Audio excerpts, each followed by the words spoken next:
شروع اللہ کا نام لے کر جو بڑا مہربان نہایت رحم والا ہے۔ الف لام میم۔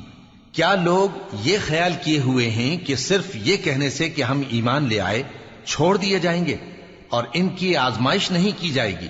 اور جو لوگ ان سے پہلے ہو چکے ہیں ہم نے ان کو بھی آزمایا تھا اور ان کو بھی آزمائیں گے، سو اللہ ان کو ضرور معلوم کرے گا جو اپنے ایمان میں سچے ہیں اور ان کو بھی جو جھوٹے ہیں۔ کیا وہ لوگ جو برے کام کرتے ہیں یہ سمجھے ہوئے ہیں کہ یہ ہمارے قابو سے نکل جائیں گے؟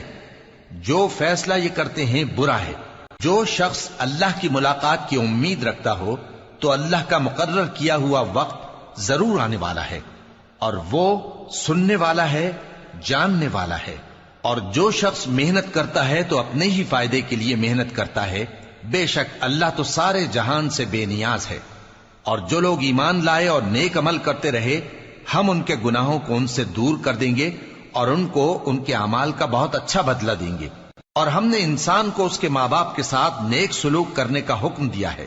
اے مخاطب، اگر تیرے ماں باپ تجھے مجبور کریں کہ تو میرے ساتھ کسی کو شریک بنائے جس کی حقیقت کی تجھے واقفیت نہیں تو ان کا کہا نہ مانیو۔ تم سب کو میری طرف لوٹ کر آنا ہے، پھر جو کچھ تم کرتے تھے میں تم کو جتا دوں گا۔ اور جو لوگ ایمان لائے اور نیک عمل کرتے رہے ان کو ہم نیک لوگوں میں داخل کریں گے۔ اور بعض لوگ ایسے ہیں جو کہتے ہیں کہ ہم اللہ پر ایمان لائے، پھر جب ان کو اللہ کے راستے میں کوئی ایذا پہنچتی ہے تو لوگوں کے ایذا پہنچانے کو یوں سمجھتے ہیں جیسے اللہ کا عذاب۔ اور اگر تمہارے پروردگار کی طرف سے مدد پہنچے تو کہتے ہیں کہ ہم تو تمہارے ساتھ تھے۔ کیا جو اہل عالم کے سینوں میں ہے اللہ اس سے واقف نہیں؟ اور اللہ ان کو ضرور معلوم کرے گا جو سچے مومن ہیں، اور وہ منافقوں کو بھی معلوم کر کے رہے گا۔ اور جو کافر ہیں وہ مومنوں سے کہتے ہیں کہ ہمارے طریقے پر چلو اور ہم تمہارے گناہ اٹھا لیں گے، حالانکہ وہ ان کے گناہوں کا کچھ بھی بوجھ اٹھانے والے نہیں۔ کچھ شک نہیں کہ یہ جھوٹے ہیں، اور یہ اپنے بوجھ بھی اٹھائیں گے اور اپنے بوجھوں کے ساتھ اور لوگوں کے بوجھ بھی۔ اور جو جھوٹ یہ لوگ گھڑتے رہے قیامت کے دن ان کی ان سے ضرور پرسش ہوگی۔ اور ہم نے نوح کو ان کی قوم کی طرف بھیجا تو وہ ان میں 50 برس کم 1000 برس رہے، پھر ان لوگوں کو طوفان کے عذاب نے آ پکڑا اور وہ ظالم تھے۔ پھر ہم نے نوح کو اور کشتی والوں کو نجات دی اور کشتی کو اہل عالم کے لیے نشانی بنا دیا۔ اور ابراہیم کو یاد کرو جب انہوں نے اپنی قوم سے کہا کہ اللہ کی عبادت کرو اور اس سے ڈرو، اگر تم سمجھ رکھتے ہو تو یہ تمہارے حق میں بہتر ہے۔ تم تو اللہ کو چھوڑ کر بتوں کو پوجتے اور جھوٹی باتیں بناتے ہو۔ جن لوگوں کو تم اللہ کے سوا پوجتے ہو وہ تم کو رزق دینے کا اختیار نہیں رکھتے، پس اللہ ہی کے ہاں سے رزق طلب کرو اور اسی کی عبادت کرو اور اسی کا شکر کرو، اسی کی طرف تم لوٹ کر جاؤ گے۔ اور اگر تم جھٹلاتے ہو تو تم سے پہلے بھی امتیں اپنے پیغمبروں کی تکذیب کر چکی ہیں، اور پیغمبر کے ذمے کھول کر سنا دینے کے سوا اور کچھ نہیں۔ کیا انہوں نے نہیں دیکھا کہ اللہ کس طرح خلقت کو پہلی بار پیدا کرتا ہے پھر کس طرح اس کو دوبارہ پیدا کرے گا؟ یہ اللہ کو آسان ہے۔ کہہ دو کہ ملک میں چلو پھرو اور دیکھو کہ اس نے کس طرح خلقت کو پہلی دفعہ پیدا کیا ہے، پھر اللہ ہی دوسری بار بھی پیدا کرے گا۔ بے شک اللہ ہر چیز پر قادر ہے۔ وہ جسے چاہے عذاب دے اور جس پر چاہے رحم کرے، اور اسی کی طرف تم لوٹائے جاؤ گے۔ اور تم اس کو نہ زمین میں عاجز کر سکتے ہو نہ آسمان میں، اور نہ اللہ کے سوا تمہارا کوئی دوست ہے اور نہ مددگار۔ اور جن لوگوں نے اللہ کی آیتوں سے اور اس کے سامنے حاضر ہونے سے انکار کیا وہ میری رحمت سے نا امید ہو گئے ہیں اور ان کو درد دینے والا عذاب ہوگا۔ ان کی قوم کے لوگ جواب میں بولے تو یہ بولے کہ اسے مار ڈالو یا جلا دو، مگر اللہ نے ان کو آگ میں جلنے سے بچا لیا۔ جو لوگ ایمان رکھتے ہیں ان کے لیے اس میں نشانیاں ہیں۔ اور ابراہیم نے کہا کہ تم جو اللہ کو چھوڑ کر بتوں کو لے بیٹھے ہو تو دنیا کی زندگی میں باہم دوستی کے لیے، مگر پھر قیامت کے دن ایک دوسرے کی دوستی سے انکار کر دو گے اور ایک دوسرے پر لعنت بھیجو گے، اور تمہارا ٹھکانہ دوزخ ہوگا اور کوئی تمہارا مددگار نہ ہوگا۔ پس ان پر ایک لوط ایمان لائے اور ابراہیم کہنے لگے کہ میں اپنے پروردگار کی طرف ہجرت کرنے والا ہوں، بے شک وہ غالب ہے، حکمت والا ہے۔ اور ہم نے ان کو اسحاق اور یعقوب بخشے اور انہی کی اولاد میں پیغمبری اور کتاب رکھ دی، اور ان کو دنیا میں بھی ان کا صلہ عنایت کیا اور وہ آخرت میں بھی نیک لوگوں میں ہوں گے۔ اور لوط کو یاد کرو جب انہوں نے اپنی قوم سے کہا کہ تم عجب بے حیائی کے مرتکب ہوتے ہو، تم سے پہلے اہل عالم میں سے کسی نے ایسا کام نہیں کیا۔ کیا تم مردوں کی طرف مائل ہوتے اور راہزنی کرتے ہو اور اپنی مجلسوں میں ناپسندیدہ کام کرتے ہو؟ تو ان کی قوم کے لوگ جواب میں بولے تو یہ بولے کہ اگر تم سچے ہو تو ہم پر عذاب لے آؤ۔ لوط نے کہا کہ اے میرے پروردگار، ان مفسد لوگوں کے مقابلے میں مجھے نصرت عنایت فرما۔ اور جب ہمارے فرشتے ابراہیم کے پاس خوشی کی خبر لے کر آئے تو کہنے لگے کہ ہم اس بستی کے لوگوں کو ہلاک کر دینے والے ہیں کہ یہاں کے رہنے والے نافرمان ہیں۔ ابراہیم نے کہا کہ اس میں تو لوط بھی ہیں۔ وہ کہنے لگے کہ جو لوگ یہاں رہتے ہیں ہمیں سب معلوم ہیں، ہم ان کو اور ان کے گھر والوں کو بچا لیں گے بجز ان کی بیوی کے کہ وہ پیچھے رہنے والوں میں ہوگی۔ اور جب ہمارے فرشتے لوط کے پاس آئے تو وہ ان کی وجہ سے ناخوش اور تنگ دل ہوئے۔ فرشتوں نے کہا کچھ خوف نہ کیجیے اور نہ رنج کیجیے، ہم آپ کو اور آپ کے گھر والوں کو بچا لیں گے مگر آپ کی بیوی کے پیچھے رہنے والوں میں ہوگی۔ ہم اس بستی کے رہنے والوں پر اس سبب سے کہ یہ بدکرداری کرتے رہے ہیں آسمان سے عذاب نازل کرنے والے ہیں، اور ہم نے سمجھنے والے لوگوں کے لیے اس بستی کی ایک کھلی نشانی چھوڑ دی۔ اور مدین کی طرف ان کے بھائی شعیب کو بھیجا تو انہوں نے کہا اے قوم، اللہ کی عبادت کرو اور روز آخر کے آنے کی امید رکھو اور ملک میں فساد نہ مچاؤ۔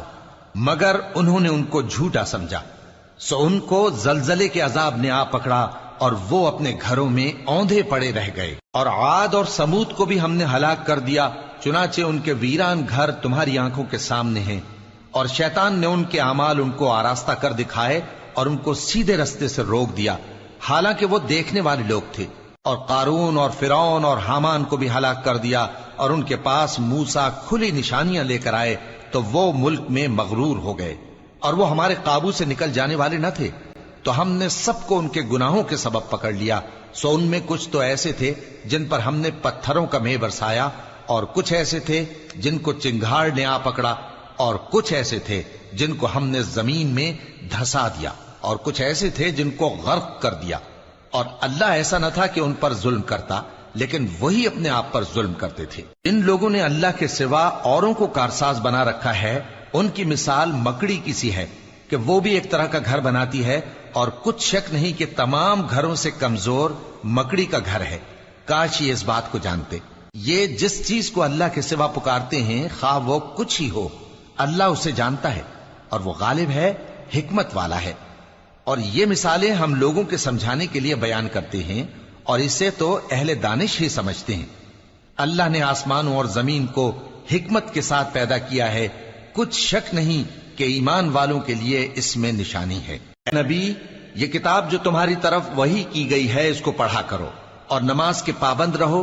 کچھ شک نہیں کہ نماز بے حیائی اور بری باتوں سے روکتی ہے، اور اللہ کا ذکر سب سے بڑا ہے، اور جو کچھ تم کرتے ہو اللہ اسے جانتا ہے۔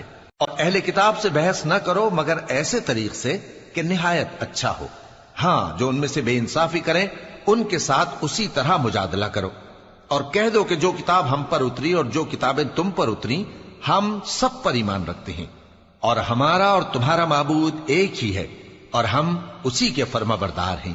اور اسی طرح ہم نے تمہاری طرف کتاب اتاری ہے تو جن لوگوں کو ہم نے کتابیں دی تھیں وہ اس پر ایمان لے آتے ہیں، اور بعض ان مشرک لوگوں میں سے بھی اس پر ایمان لے آتے ہیں، اور ہماری آیتوں سے وہی انکار کرتے ہیں جو ہیں ہی کافر۔ اور تم اس سے پہلے کوئی کتاب نہیں پڑھتے تھے اور نہ اسے اپنے ہاتھ سے لکھ ہی سکتے تھے۔ ایسا ہوتا تو اہل باطل ضرور شک کرتے، بلکہ یہ روشن آیتیں ہیں جن لوگوں کو علم دیا گیا ہے ان کے سینوں میں محفوظ، اور ہماری آیتوں سے وہی لوگ انکار کرتے ہیں جو بے انصاف ہیں۔ اور کافر کہتے ہیں کہ اس پر اس کے پروردگار کی طرف سے نشانیاں کیوں نازل نہیں ہوئیں؟ کہہ دو کہ نشانیاں تو اللہ ہی کے پاس ہیں، اور میں تو کھلم کھلا خبردار کرنے والا ہوں۔ کیا ان لوگوں کے لیے یہ کافی نہیں کہ ہم نے تم پر کتاب نازل کی جو ان کو پڑھ کر سنائی جاتی ہے؟ کچھ شک نہیں کہ مومن لوگوں کے لیے اس میں رحمت اور نصیحت ہے۔ کہہ دو کہ میرے اور تمہارے درمیان اللہ ہی گواہ کافی ہے۔ جو چیز آسمانوں اور زمین میں ہے وہ سب کو جانتا ہے، اور جن لوگوں نے باطل کو مانا اور اللہ سے انکار کیا وہی نقصان اٹھانے والے ہیں۔ اور یہ لوگ تم سے عذاب کے لیے جلدی کر رہے ہیں، اور اگر ایک وقت مقرر نہ ہو چکا ہوتا تو ان پر عذاب آ بھی گیا ہوتا، اور وہ کسی وقت میں ان پر ضرور اچانک آ کر رہے گا اور ان کو معلوم بھی نہ ہوگا۔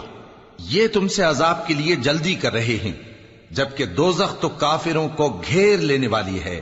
جس دن عذاب ان کو ان کے اوپر سے اور ان کے پیروں کے نیچے سے ڈھانک لے گا، اور اللہ فرمائے گا کہ جو کام تم کیا کرتے تھے اب ان کا مزہ چکھو۔ اے میرے بندو جو ایمان لائے ہو، میری زمین فراخ ہے تو میری ہی عبادت کرو۔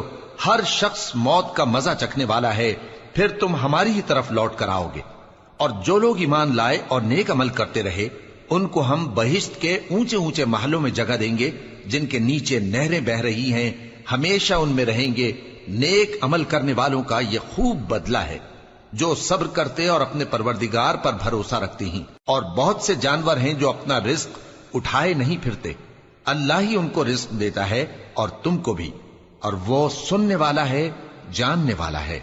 اور اگر ان سے پوچھو کہ آسمانوں اور زمین کو کس نے پیدا کیا اور سورج اور چاند کو کس نے تمہارے زیر فرمان کیا، تو کہہ دیں گے اللہ نے۔ تو پھر یہ کہاں الٹے جا رہے ہیں؟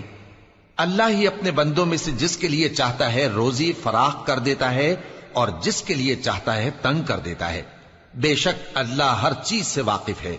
اور اگر تم ان سے پوچھو کہ آسمان سے پانی کس نے برسایا، پھر اس سے زمین کو اس کے مرنے کے بعد کس نے زندہ کیا، تو کہہ دیں گے کہ اللہ نے۔ کہہ دو کہ اللہ کا شکر ہے، لیکن ان میں اکثر نہیں سمجھتے۔ اور یہ دنیا کی زندگی تو صرف کھیل اور تماشا ہے، اور ہمیشہ کی زندگی کا مقام تو آخرت کا گھر ہے۔ کاش یہ لوگ سمجھتے۔ پھر جب یہ کشتی میں سوار ہوتے ہیں تو اللہ کو پکارتے، خالص کرتے ہوئے اسی کے لیے اطاعت کو، لیکن جب وہ ان کو نجات دے کر خشکی پر پہنچا دیتا ہے تو جھٹ شرک کرنے لگ جاتے ہیں، تاکہ جو ہم نے ان کو بخشا ہے اس کی ناشکری کریں اور فائدہ اٹھائیں۔ سو خیر عنقریب ان کو معلوم ہو جائے گا۔ کیا انہوں نے نہیں دیکھا کہ ہم نے حرم کو مقام امن بنایا ہے اور لوگ ان کے گرد و نواح سے اچک لیے جاتے ہیں؟ کیا یہ لوگ باطل پر اعتقاد رکھتے ہیں اور اللہ کی نعمتوں کی ناشکری کرتے ہیں؟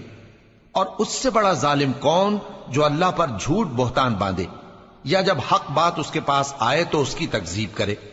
کیا کافروں کا ٹھکانہ جہنم میں نہیں ہے؟ اور جن لوگوں نے ہمارے راستے میں محنت کی، ہم ان کو ضرور اپنے رستوں پر چلا دیں گے، اور اللہ تو نیکوکاروں کے ساتھ ہے۔